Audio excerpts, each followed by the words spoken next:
Everyone, तो आज हम साल 2023 में रिलीज़ हुई मूवी मेगन को एक्सप्लेन करने वाले हैं। ये 13 जनवरी को ही नेटफ्लिक्स पर रिलीज़ हुई है, तो बिना किसी देरी के शुरू करते हैं।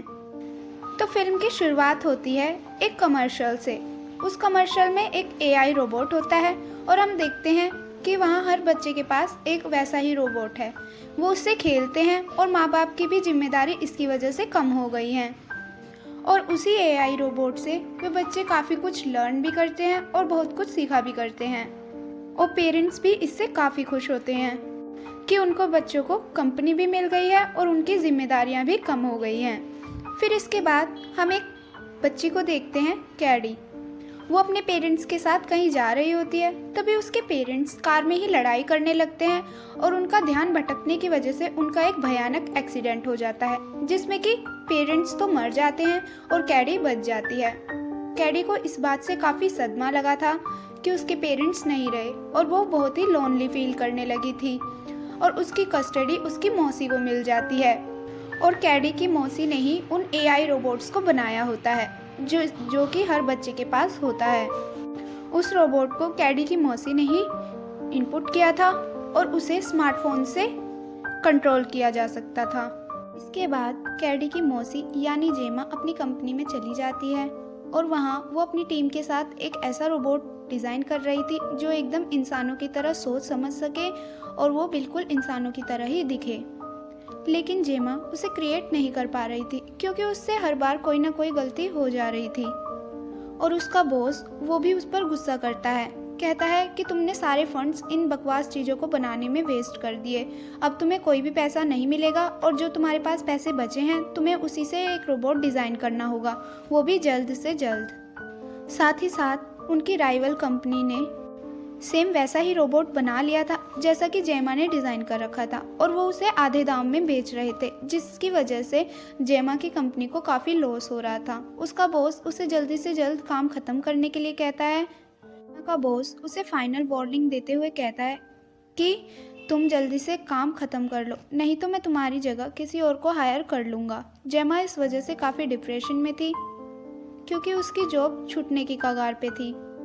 अब जेमा इस बात से काफ़ी परेशान हो जाती है और उसे जल्दी से जल्दी कुछ सोचना होगा ताकि वो नया रोबोट इनपुट कर सके, उसे डिज़ाइन कर सके। फिर ऑफिस से निकलने के बाद जेमा कैडी को भी पिक कर लेती है। फिर जेमा कैडी को घर लेकर जाती है और अपनी नेबर से मिलवाती है, जिसका डॉग उनके घर बार बार टूटी लकड़ियों के बीच से निकल के उनके घर आ जाया करता था। जेमा वहाँ पर कैडी को कंफर्ट करती है और दोनों ही एक दूसरे के साथ एडजस्टमेंट करने लगते हैं ताकि वो दोनों अच्छे से एक साथ रह सकें। इन दोनों के लिए ही ये बात काफ़ी नई थी कि वो दोनों एक दूसरे के साथ कैसे रहेंगे। और फिर रात हो जाती है। जेमा कैडी को सुलाने के लिए उसके बेड पर उसे ले जाती है और फिर लाइट्स ऑफ करने लगती है, पर कैडी उससे उसकी मम्मी की तरह उसे लोरी सुनाने के लिए कहती है। लेकिन जेमा को इसका कोई एक्सपीरियंस नहीं था, तो वो अपने फ़ोन में ही एक स्टोरी चलाकर उसके पास रख देती है और कहती है कि तुम इसे सुनकर सो जाओ। फिर अगले दिन जेमा अपनी फ्रेंड टेस से बात करती है और वो उससे कुछ आइडिया मांगती है। वो उससे पूछती है कि क्या तुम्हारे पास कोई प्लान है जिससे हम एक नया रोबोट इनपुट कर सकें, डिज़ाइन कर सकें। और वो उससे ये भी पूछती है कि वो कैडी का ख्याल कैसे रखे, वो उसे अपने साथ रख भी पाएगी या नहीं।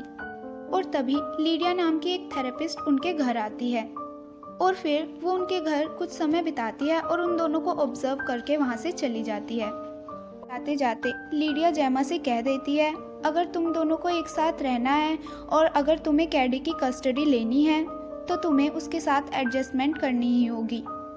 और वो जेमा को कैडी के ऊपर ध्यान रखने के लिए कह के वहाँ से चली जाती है। और फिर कुछ देर बाद जेमा कैडी के साथ बैठी होती है। जेमा का काम पेंडिंग था। कैडी को बाहर खेलने के लिए बोलकर अपने रूम में चली जाती है और अपना काम करने लगती है। और जेमा कैडी से ये भी प्रॉमिस कर देती है कि जब मेरा काम ख़त्म हो जाएगा तो हम बाहर घूमने के लिए जाएंगे। और फिर जेमा अपने पेट डॉग के प्रोटोकॉल के ऊपर काम करने लगती है, लेकिन उसे ज़्यादा कुछ सूझ नहीं रहा था और अब रात भी काफ़ी हो गई थी। तभी कैडी जेमा के रूम में आती है और उससे घूमने चलने के लिए कहती है। तब जेमा कहती है कि अब काफ़ी रात हो गई है तो हम कभी और चलेंगे। और कैडी जेमा को अपनी ड्राइंग भी दिखाती है। फिर कैडी जेमा के प्रोटोटाइप को देखने लगती है जो कि जेमा ने फिलहाल ही डिज़ाइन किया था।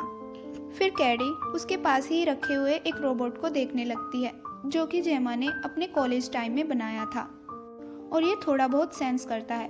ग्लव्स पहनकर उसे मूवमेंट भी कराया जा सकता है और ये वाला जो रोबोट होता है वो कैडी को काफ़ी पसंद आता है।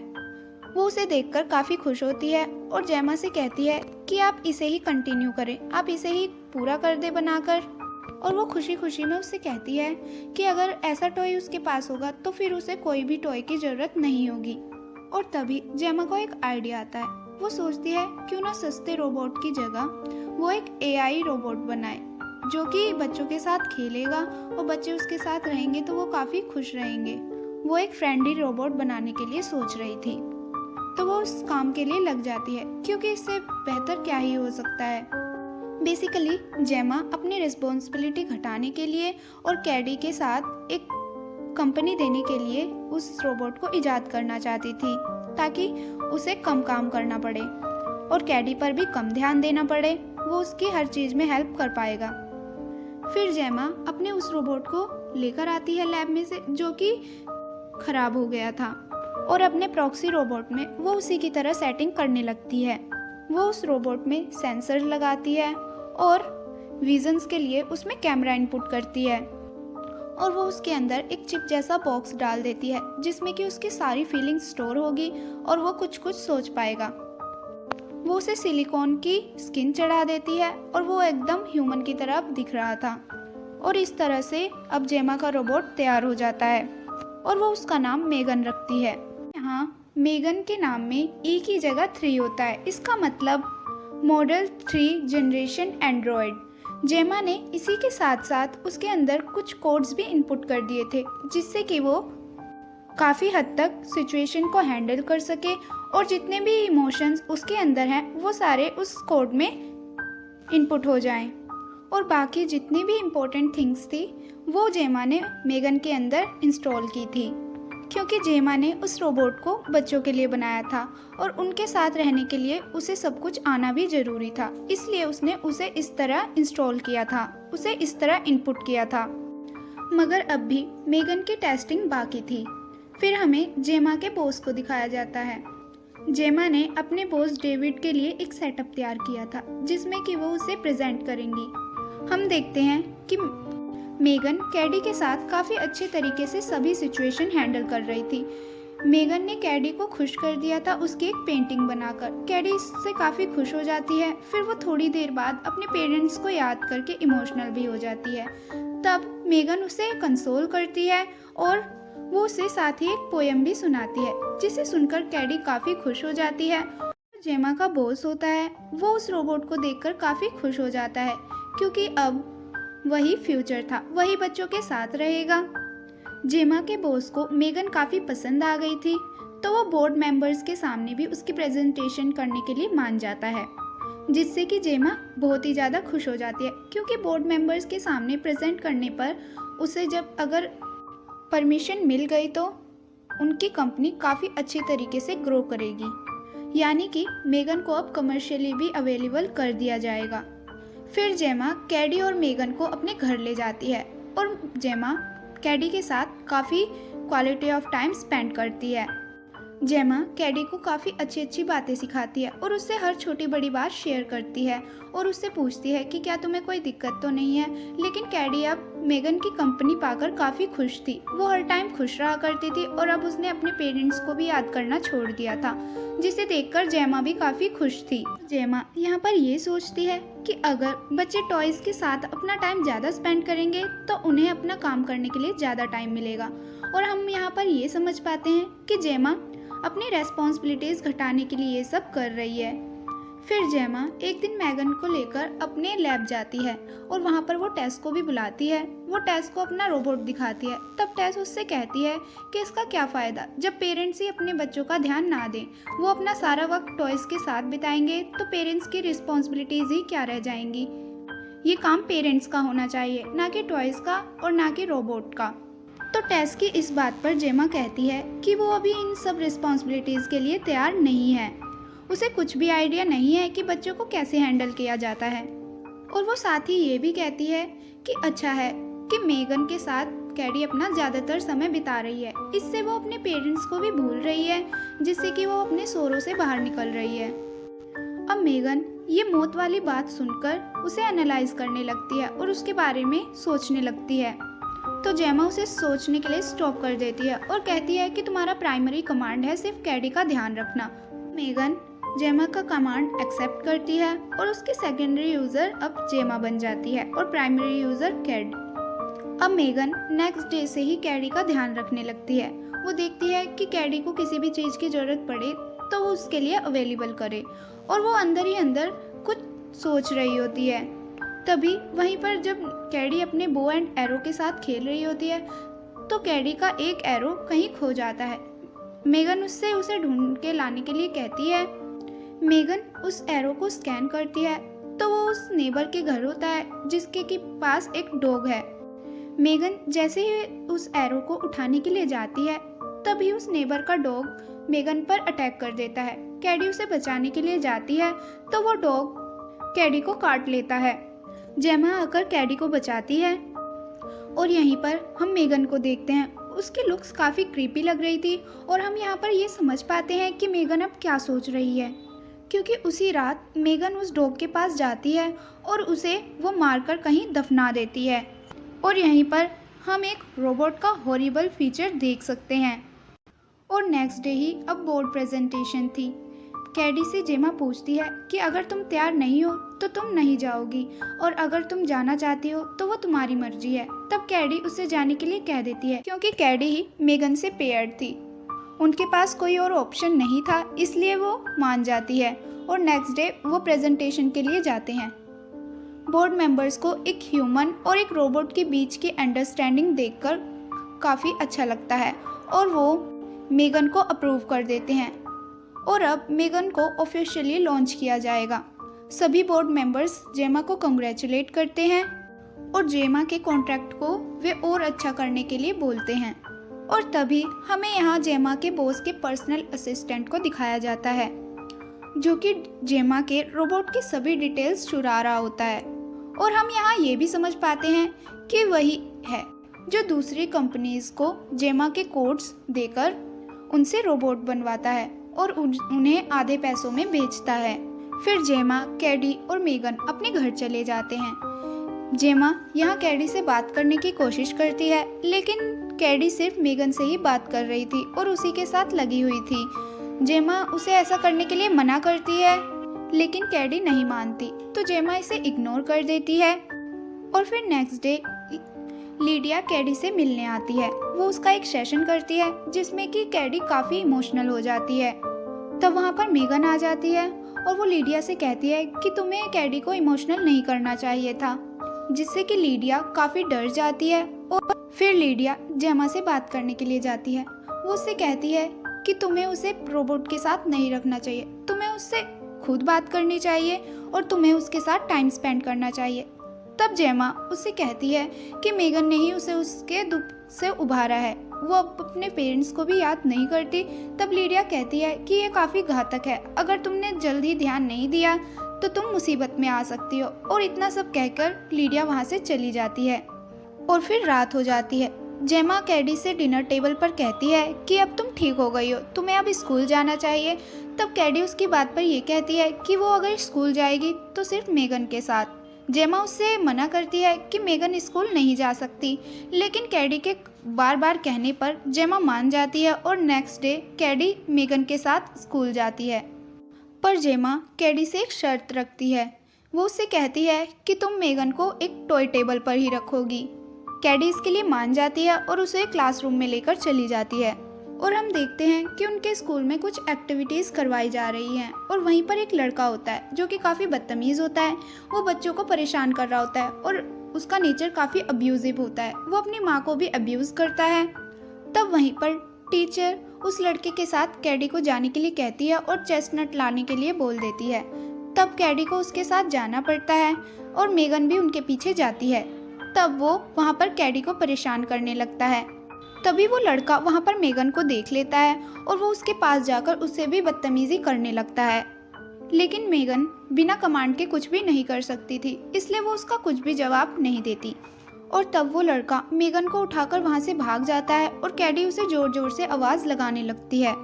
वो लड़का उसे वुड्स में ले जाकर उसे तोड़ने की कोशिश करने लगता है, लेकिन तभी मेगन उसके कान को पकड़ लेती है और उससे कहती है कि तुम एक बहुत बदतमीज़ लड़के हो, और वो उसका कान उखाड़ कर फेंक देती है। लड़का वहाँ से भागता है तो मेगन भी उसका पीछा करने लगती है। तभी उस लड़के का एक कार से एक्सीडेंट हो जाता है और वो लड़का वहीं पर मर जाता है। और तभी जेमा कैडी और मेगन को लेकर घर चली जाती है। कैडी काफ़ी परेशान होती है इस बात से कि वो लड़का नहीं रहा। तब जेमा उसे समझाती है कि वो अब एक बेटर प्लेस में है और तुम्हें उसके लिए परेशान नहीं होना चाहिए। पर तभी उनका डोर नॉक करता है कोई, और बाहर उनके दरवाजे पर एक पुलिस वाला होता है जो कि नेबर के डॉग को ढूंढ रहा था। और उस डॉग की ओनर कैडी और जेमा को भला बुरा कहकर वहाँ से चली जाती है। और वो पुलिस वाला भी जेमा को एक टोंट मारता है। वो कहता है कि मेगन तब भी वहीं पर थी जब वो लड़का मारा गया। जेमा इस बात से काफ़ी डिप्रेस्ड हो जाती है और तभी वो अपने लैपटॉप के पास जाती है और उसमें मेगन की सभी फाइल्स चेक करने लगती है। और वो देखती है कि मेगन ने अपने आप से ही कुछ फाइल्स डिलीट कर दी थी। और यहाँ हम दूसरी तरफ देखते हैं कि मेगन नेबर को ट्रिक करके अपने पास बुला लेती है और फिर उसे मार देती है और फिर उसे दफना कर वहाँ से चली जाती है। और अब मेगन को पब्लिकली भी लॉन्च कर दिया गया था, जिसे देखकर बच्चे काफ़ी खुश थे। और दूसरी तरफ हमें कैडी को दिखाया जाता है, वो अपने आपे से बाहर हो गई थी। और जब उससे जेमा कहती है कि कुछ दिनों के लिए उसे मेगन को छोड़ना होगा, तब वो अपना आपा खो देती है और जेमा के ऊपर हाथ उठा देती है। लेकिन कुछ देर बाद ही उसे अपनी गलतियों का एहसास हो जाता है और वो जेमा से सॉरी बोल देती है। और दूसरी तरफ लैब में जेमा के दोस्त मेगन के सभी ग्लिचेस फिट कर रहे थे, क्योंकि आज ही उसके बोर्ड मेंबर के साथ मीटिंग थी। लेकिन तभी अचानक से कंप्यूटर ऑफ हो जाता है, जो किसी और ने नहीं बल्कि मेगन ने ही किया था। और जब जेमा का दोस्त मेगन को वायर से अनकनेक्ट करने के लिए जाता है, तब मेगन उसका गला पकड़ लेती है और उसे दूर फेंक के मारती है। और फिर वहाँ वो एक बड़ा सा ब्लास्ट करके वहाँ से भाग जाती है, जिसमें कि जेमा के दोनों ही दोस्त काफ़ी घायल हो जाते हैं। मेगन ने जाते जाते फायर अलार्म को भी ऑफ कर दिया था। और तभी वहाँ पर जेमा का बॉस आ जाता है और वो मेगन को देखता है। मेगन उसे देखकर अजीब सा डांस करने लगती है और एक तलवार उठाकर उस पर हमला करने लगती है। लेकिन जेमा का बॉस वहाँ से भाग जाता है, लेकिन मेगन उसका पीछा नहीं छोड़ती। और जब जेमा का बॉस लिफ्ट के अंदर चला जाता है, तब मेगन उसके अंदर घुस के उसे बड़ी ही बेरहमी से मार देती है। और उसी लिफ्ट में एक और आदमी होता है जो कि ये सब देखकर काफ़ी डर जाता है, तो मेगन उसे भी मार देती है। और जब बोर्ड मेंबर्स लिफ्ट की तरफ देखते हैं तो वे देखकर काफ़ी डर जाते हैं और उनमें हबड़ा तबड़ी मच जाती है। वे सभी लोग उसे देखकर भागने लगते हैं। और दूसरी तरफ मेगन एक कार लेकर जेमा के घर की तरफ निकल जाती है, क्योंकि उसे कैडी के साथ रहना था और उसकी एक ही दुश्मन बची थी जो कि थी जेमा। वो उसे भी मारने वाली थी ताकि वो कैडी के साथ अकेले रह सके। वो जेमा के पास पहुंचती है। जेमा उसे स्विच ऑफ करने की कोशिश करती है, लेकिन मेगन अब काफ़ी होशियार हो चुकी थी और वो उसकी ट्रिक में नहीं फंसती और वो उसका गला पकड़ लेती है। और तभी पीछे से कैडी आ जाती है। जेमा मौका देखकर उसके ऊपर पानी गिर देती है, जिससे कि उसके सर्किट में पानी चला जाता है और मेगन अजीब हरकतें करने लगती है। तभी कैडी जेमा के कॉलेज टाइम वाले उस रोबोट को लेकर आ जाती है, जो कि काफ़ी शक्तिशाली था। वो मेगन को पकड़ के पटकने लगता है और उसे हरा देता है। और एट द एंड वो रोबोट उसके 2 टुकड़े कर देता है। पर लेकिन मेगन अब भी शट डाउन नहीं हुई थी। वो अब भी कैडी के ऊपर हमला करने के लिए आती है, लेकिन तभी कैडी उसके ऊपर स्क्रू ड्राइवर से हमला कर देती है, जिसकी वजह से फाइनली मेगन मर जाती है। और यहाँ पर जेमा की जान भी बच जाती है। और एट द एंड जेमा के दोनों दोस्त वहाँ पर एम्बुलेंस लेकर पहुँच जाते हैं। लेकिन हम यहाँ पर ये नोटिस कर पाते हैं कि मेगन अब भी उनके घर की इलेक्ट्रॉनिक चीज़ों को कंट्रोल कर पा रही थी। इसका मतलब अभी वो मरी नहीं थी। और इससे हम ये समझ पाते हैं कि इसका सेकंड पार्ट भी ज़रूर रिलीज़ होगा। और यहीं पर ये मूवी ख़त्म हो जाती है। तो गाइज़, आप अपने थॉट्स शेयर कीजिए कि आपको रोबोट कैसे लगते हैं, या इनके क्या फ़ायदे हैं और क्या नुकसान। अगर आपको मूवी पसंद आई है तो इसे लाइक शेयर कीजिए और सब्सक्राइब कीजिए मेरे चैनल को। जल्द मिलते हैं ऐसी एक और वीडियो के साथ। तब तक के लिए बाय, टेक केयर, टाटा।